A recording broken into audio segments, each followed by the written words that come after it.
अगर आपको रेगुलर वाले खाने से हटकर कुछ अलग एकदम रेस्टोरेंट स्टाइल कुछ खाने का मन करे ना, तो आप इस कढ़ाई मशरूम मसाला की रेसिपी को ट्राई कर सकते हैं।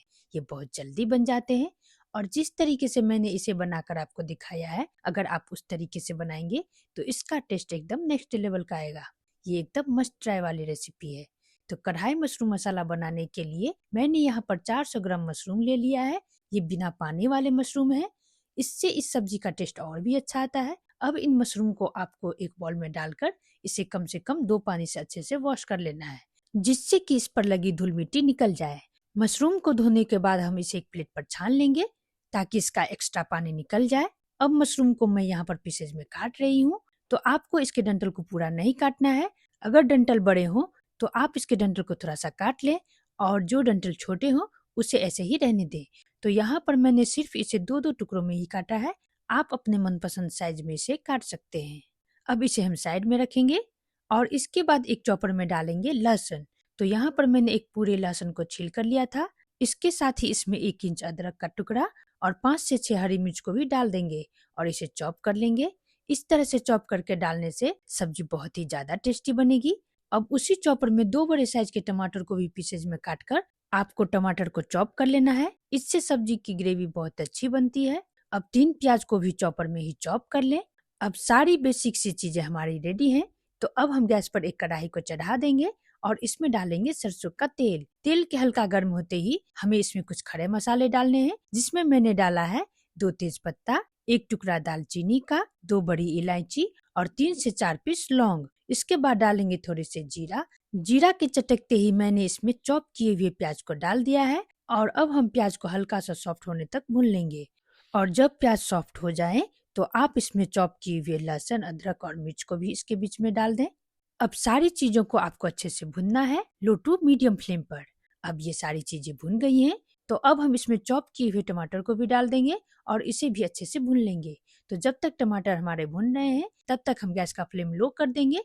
तो नेक्स्ट प्रोसेस में हम एक ग्राइंडर में डालेंगे 12 से 15 काजू और साथ ही इसमें 3 चम्मच दही ऐड करेंगे। तो दही आप एकदम फ्रेश ही यूज कीजिएगा, खट्टी दही बिल्कुल भी नहीं डालिएगा, नहीं तो सब्जी का टेस्ट बिगड़ जाएगा। अब हम इन काजू और दही का एकदम स्मूथ पेस्ट बनाकर तैयार कर लेंगे। अब इधर हमारे प्याज वगैरह अच्छे से भुन गए हैं और इसमें अब तेल भी सेपरेट होने लगा है। तो इसी स्टेज पर हम इसमें डालेंगे 1 चम्मच हल्दी पाउडर, 2 चम्मच धनिया पाउडर, आधा चम्मच भुना हुआ जीरा पाउडर, 1 चम्मच काश्मीरी लाल मिर्च पाउडर भी डाल देंगे और अब इसमें 1 चम्मच भरकर नमक डाल देंगे और इसे फिर से अच्छे से मिला लेंगे। गैस का फ्लेम आपको यहाँ पर लो ही रखना है, जिससे कि मसाले वगैरह जले नहीं। अब थोड़ी ही देर में मसाले भुन जाएंगे और इसमें एक अच्छा सा कलर भी आ जाएगा। तो इसी स्टेज पर आप काजू और दही वाले पेस्ट को ऐड कर दें और साथ ही थोड़ा सा पानी इसी जार में डालकर इसे मिला लें और अपनी ग्रेवी में डाल दें। इससे सब्जी में क्रीमीनेस टेक्सचर आ जाता है। अब इन मसालों को लो फ्लेम पर आपको इसमें तेल सेपरेट होने तक भुनना है। तो कढ़ाई को हम गैस के दूसरे तरफ कर देंगे और गैस पर एक दूसरे पैन को चढ़ा देंगे, क्योंकि हमें इसमें कुछ खड़े मसाले को हल्का सा भुनना है। तो पैन में यहाँ पर मैंने डाला है 1.5 चम्मच साबुत धनिया, 1 चम्मच जीरा, 15 काली मिर्च, 1 चम्मच सौंफ, 2 सूखी मिर्च, 2 हरी इलायची और 4 लौंग को डालकर हम इन मसालों को थोड़ा सा भून लेंगे। और जब इन मसालों में से एक सुनहरी सी खुशबू आने लगेगी तभी आप गैस का फ्लेम ऑफ कर दें और इसे हल्का सा ठंडा होने दें।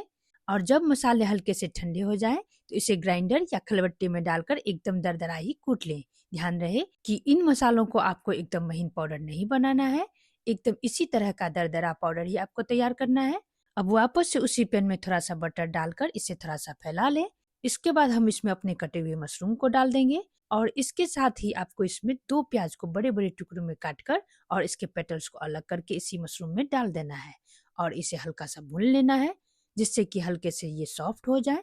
मशरूम और प्याज को आपको हाई फ्लेम पर ही भूनना है, नहीं तो ये ज्यादा गल जाएंगे। यहाँ पर मेरा बर्तन थोड़ा सा छोटा पड़ गया था, तो आप बड़े बर्तन भी ले सकते हैं, लेकिन जब मैंने इसे थोड़ी देर धीरे धीरे भुना तो मशरूम और प्याज आसानी से भुन गए। अब इधर मसाले अच्छे से भुन गए हैं, ये आप देख सकते हैं कि इसमें तेल अब कैसे सेपरेट हो गए हैं। कढ़ाई मशरूम मसाला बनाते समय ये जरूरी पॉइंट होता है कि आप इसमें मसालों को लो फ्लेम पर ही अच्छे से भुने। अब मैं इसमें 2 चम्मच भरकर दरदरा किए हुए मसालों को डाल रही हूँ। अब मसालों को हमें सिर्फ एक बार अच्छे से मिला लेना है, क्योंकि ये मसाले ऑलरेडी भुने हुए हैं। इसके बाद एक बड़े साइज के शिमला मिर्च और बड़े साइज के टमाटर को मैंने ट्रायंगल शेप में काट लिया है और इसे भी अपनी सब्जी में डालकर 1 से 2 बार चला लेंगे। अब मसाले वगैरह अच्छे से भुन गए हैं, तो अब हम इसमें अपने मशरूम को भी डाल देंगे और फिर से इसे चलाकर इसमें पानी डाल देंगे। तो ग्रेवी के लिए आपको इसमें बहुत ज़्यादा पानी नहीं डालना है। पानी डालने के बाद हम इसे 10 मिनट के लिए मीडियम फ्लेम पर ढककर पकने देंगे, जिससे मशरूम थोड़े से पक जाए और इसकी ग्रेवी भी थोड़ी सी थिक हो जाए। अब 10 मिनट के बाद हम इसके लिड को हटा देंगे। आप देख सकते हैं कि सब्जी का कलर कितना अच्छा आया है, ये दिखने में कितना शानदार लग रहा है। तो अब लास्ट में थोड़ा सा कटा हुआ धनिया डाल दें और इसे गर्मा गर्म सर्व करें। इसे खाकर आपको ऐसा बिल्कुल भी नहीं लगेगा कि आपने इसे बाहर से नहीं मंगवाया है। मैंने इसे गार्लिक नान के साथ सर्व किया है। आप इसे रोटी, चावल, नान या पराठे के साथ भी सर्व कर सकते हैं। तो आप इसे जब भी बनाएं मुझे कमेंट करके जरूर बताएं कि आपने इसे किस चीज के साथ सर्व किया। Thanks for watching.